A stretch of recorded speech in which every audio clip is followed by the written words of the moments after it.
হবিগঞ্জের Shayestaganj press club মিলনায়তনে ৩০তম বঙ্গবন্ধু কবিতা উৎসব অনুষ্ঠিত হয়েছে। অনুষ্ঠানে হবিগঞ্জ ছাড়াও ঢাকা, কুমিল্লা, ব্রাহ্মণবাড়িয়া এবং সিলেট জেলার ১৩০ জন কবিরা উপস্থিত ছিলেন।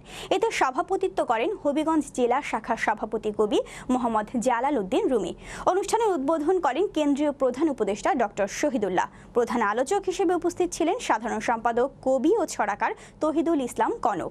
প্রধান অতিথি হিসেবে উপস্থিত ছিলেন বাংলাদেশ কেন্দ্রীয় কমিটির সহ সভাপতি, কবি ও কথা সাহিত্যিক আমির হাসান, সিলেট বিভাগীয় সহ সভাপতি, কবি ও ছড়াকার পুলিন রায়, কণ্ঠশিল্পী আখি আলম, হবিগঞ্জ সরকারি মহিলা কলেজের সাবেক অধ্যাপক কবি জাহানারা খাতুন, শায়েস্তাগঞ্জ ডিগ্রি কলেজের ভারপ্রাপ্ত অধ্যাপক গোলাম মোস্তফা প্রমুখ।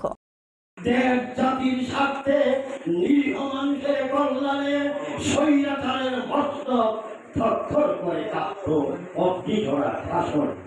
দার বুকে পাল উপরে যায় মাঝি ভাটিয়ালি গান গে, যে নাম ধরে করুণ সুরে আজ মোদের হৃদয়ে কাঁদে।